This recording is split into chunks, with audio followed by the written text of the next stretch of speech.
Hi, I'm Rob, and I'd like to welcome you to this video where we'll build a full stack RAG app with Amazon Bedrock, knowledge bases, and S3 vectors in the AWS console. Now, before we get started, I want to mention that this is the second video on building and deploying this app in the playlist, as the prior video built the same app but deployed it using the AWS CDK. And I had a few people reach out and tell me that they were interested in that video until I got to the CDK part. And they wondered if I'd create a video showing how to build the same app and provision the AWS infrastructure via the console. So if you're interested in seeing that, this video is for you. Then if you're interested in seeing how to deploy it using the CDK, check out the prior video. Okay, with all that out of the way, let's get started. Now, I want to start out by heading over to my GitHub repo and going into the AI on AWS project, then selecting the manual deployment markdown file in the 6 Bedrock RAG knowledge base S3 vectors folder. This file has all the steps you need to follow to deploy the infrastructure in the console, assuming you have the right access privileges granted to your IAM user. For the demo, I created a user with admin access to make things easy. Now, scrolling down to a few of the steps, you'll see we're going to create some IAM roles and a Lambda function. And the code for those is in the IAM and Lambda folders for you to copy and paste when needed. And scrolling back up, we see we need to create an S3 bucket to hold our source docs, which are in the 4 Bedrock RAG knowledge base project in the assets folder. This contains markdown files about AI Agent Ensure, a fictitious company I made up for these demos.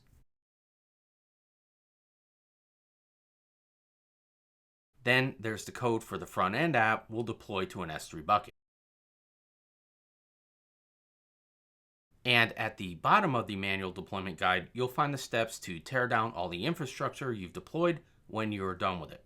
Now let's jump back up to the top and get started. Feel free to use the guide to go step by step, or just follow along with me in the console.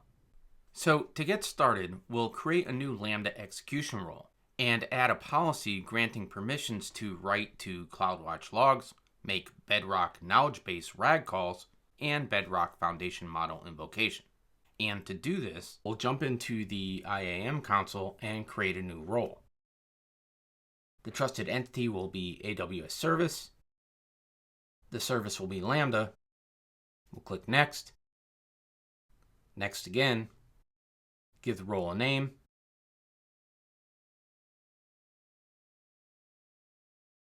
And create role. Now we'll view the role. Add permissions. It'll be an inline policy. Click the JSON tab. Select the code in the policy editor. Then jump back over to the repo, and in the IAM folder, we'll grab this JSON file.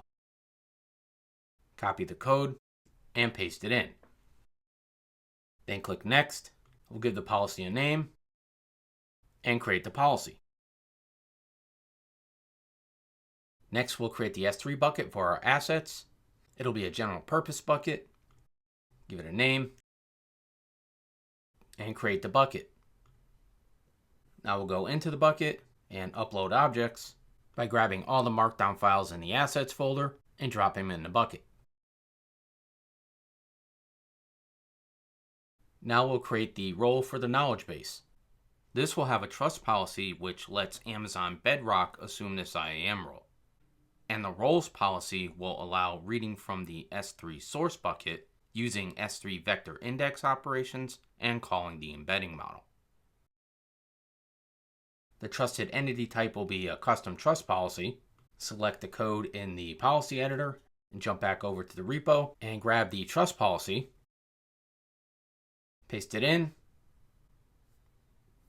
Click Next. Next again. Give the role a name. And create the role. Now we'll view the role. Add permissions. Again, an inline policy. Click the JSON tab. And grab the code we need from the repo and paste it in. But before we save it, we need to update the resource S3 bucket arns and provide the name of our bucket.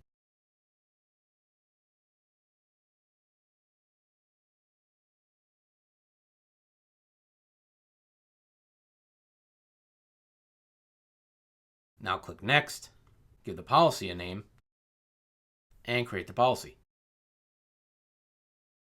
And now we can create the knowledge base. So let's jump into the Bedrock console, and under Build, click Knowledge Base. We'll create a knowledge base with vector store.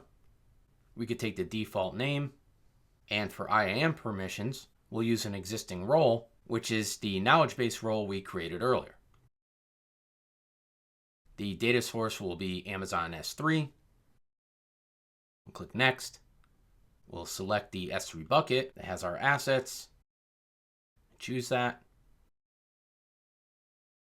For the parsing strategy, we'll use the default parser because we're only working with markdown documents, and take the default chunking strategy.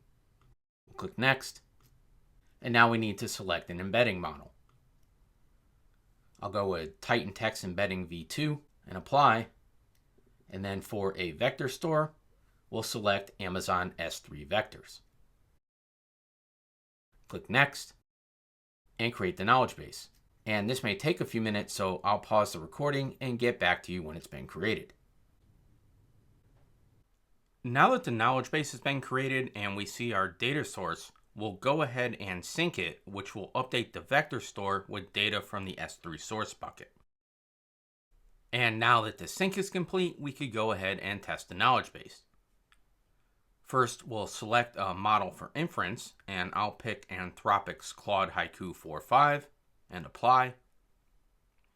Then enter a prompt of what is AI agent ensure and send. And we see our response with annotations, and if we click details, we see the source chunks.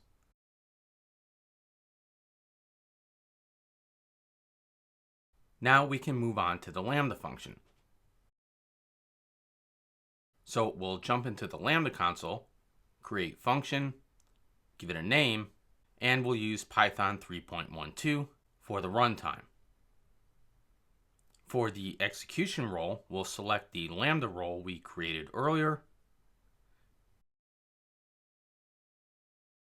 then create the function. Now we'll go into configuration and change the timeout to 3 minutes.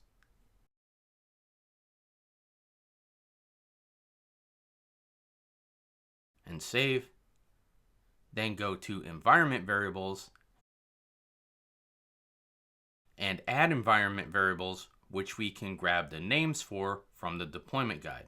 The first environment variable will be the knowledge base ID. So we'll paste that in.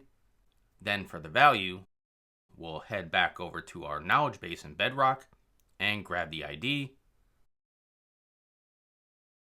then paste it in. Then head back over to the deployment guide to grab the next environment variable, which is foundation model ARN, which we can get from the Bedrock model catalog.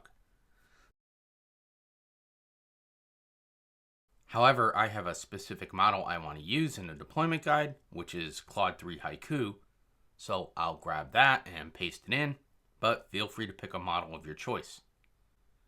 Then save. Then click the Code tab.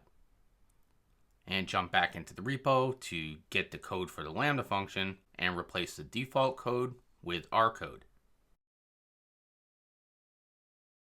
Then deploy. And while that's deploying, let's take a look at the Lambda code. Now, this file is pretty well documented, but let's take a look at some of the more important points. Here, we're setting the knowledge base ID and foundation model ARNs from the environment variables that we set in the Lambda console, then instantiating an instance of a Boto3 Bedrock agent runtime client. Here, we're creating a variable for the course headers, which we will set when we create the API gateway. And we have our Lambda handler, which is the entry point into the function. First, it creates a variable for the query, which calls the getQuery function, which will get the body from the event and return the value of the query key from the request body.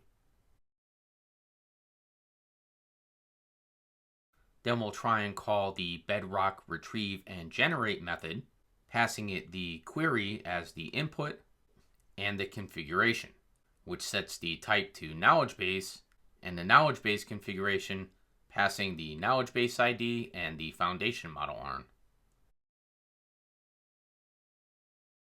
Then we'll get the list of citations from the sources in the S3 bucket and return those in the result with the query and the generated response.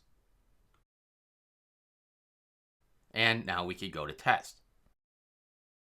We'll create a new test event, then replace the default JSON event payload with the test payload.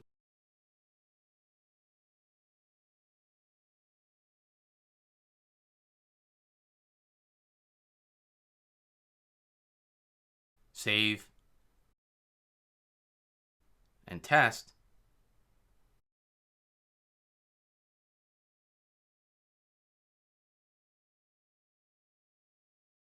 And we see our response.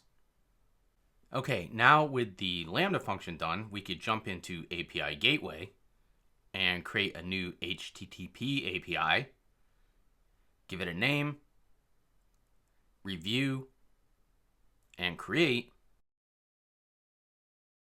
then create a post route for the chat endpoint.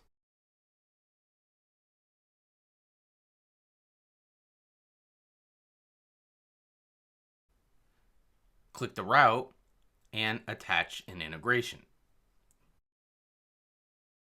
The integration target will be a Lambda function,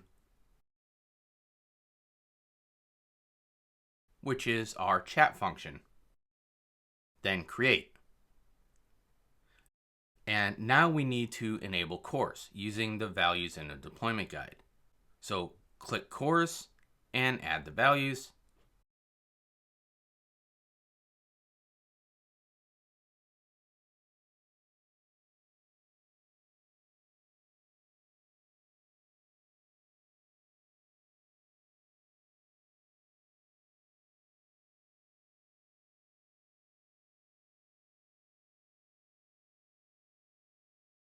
Then save. Now go into deploy, select stages and the default stage, and ensure auto deployment is enabled. Now we can grab the invoke URL, which you should save off because you'll need it later, and jump into a tool like Postman and test. We'll do a post to the endpoint and populate the body with an object which has a query property with a value of what is AI agent ensure, and send. Oops, actually we need to add chat to the end of the URL.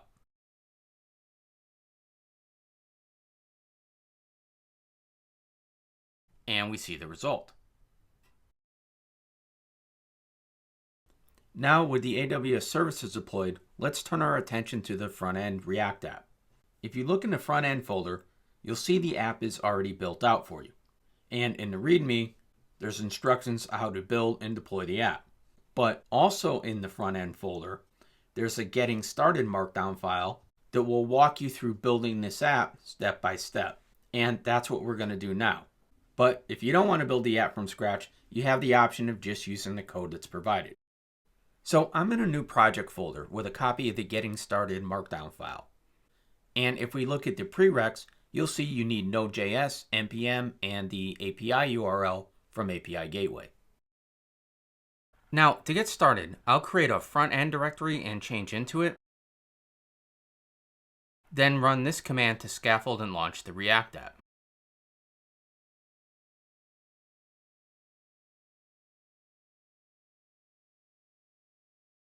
And that looks good, so I'll go ahead and terminate that run command. We already have the default dependencies installed, so we can skip this npm step, then scroll down and install some additional dependencies.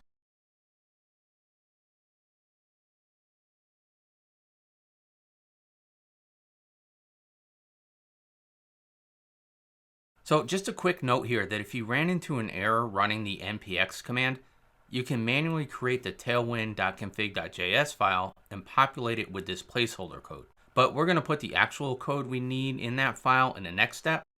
So let's copy paste that code. We'll come back and walk through the most important parts of this React code after we complete the build, so let's just keep moving forward for now. Next, we'll open the index.css file in the source folder and replace the contents with the code here. Then continue to follow the steps in the markdown file through the end.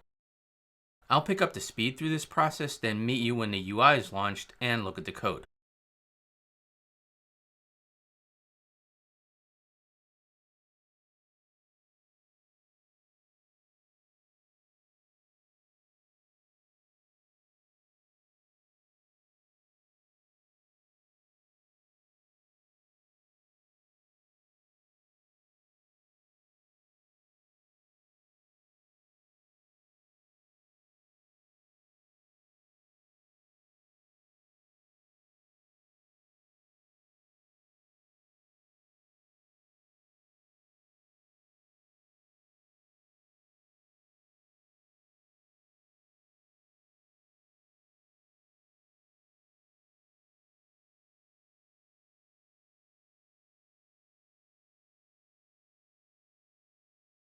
Okay, I hope that went well for you. If not, leave me a comment with the step you had an issue with below, and I'll try and help troubleshoot.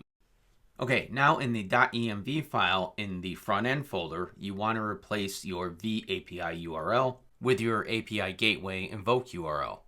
And in a terminal in the front-end folder, we'll execute npm run dev, and then load the React app on localhost 3000 in our browser. And we'll ask our first question.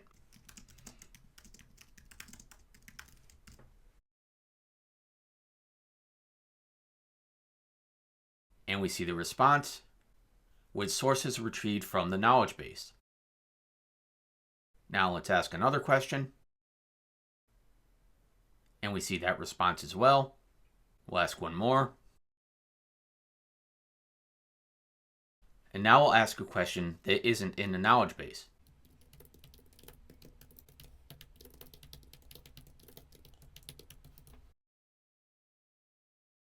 And we see an appropriate response from the model.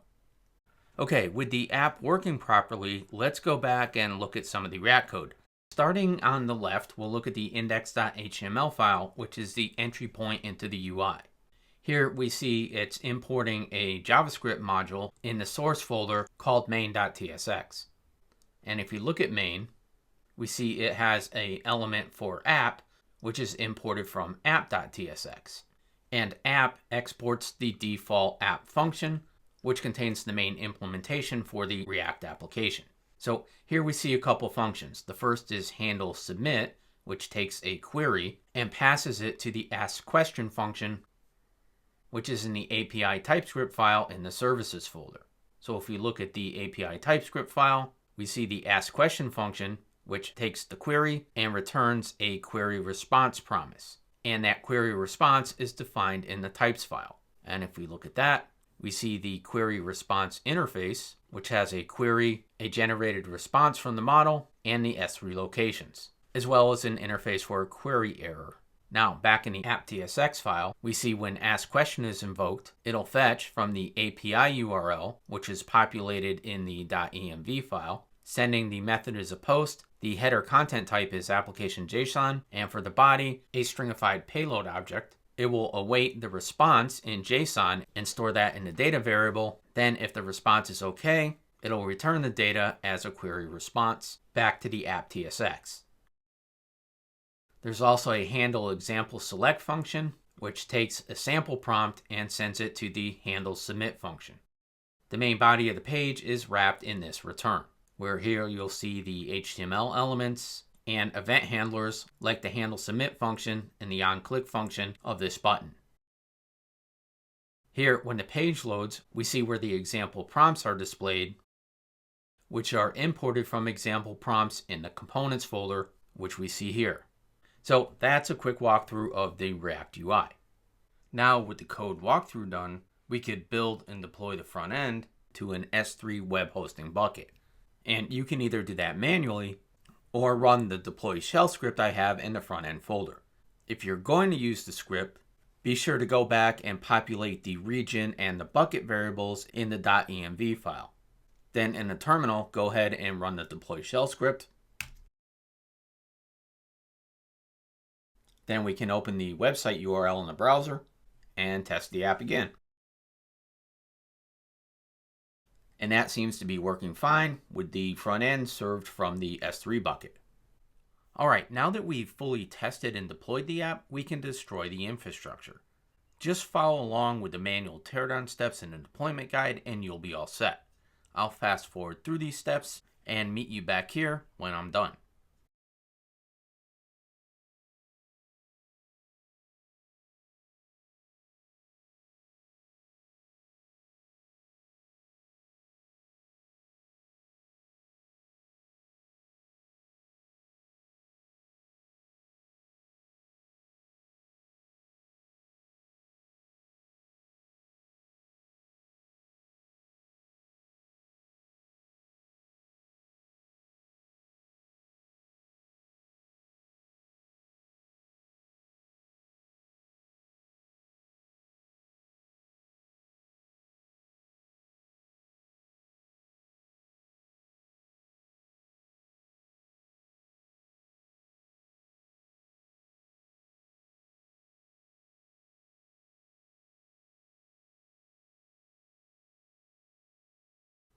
So before we wrap up, I want to thank those that reached out and requested this video. I hope you found it helpful. And remember, if you want to see how to deploy this app using the CDK, check out the prior video in the playlist. If you have a specific topic you'd like me to cover, leave a comment below. Thanks for watching, and feel free to add a like and consider subscribing if you'd like to be notified when I add more content to the channel.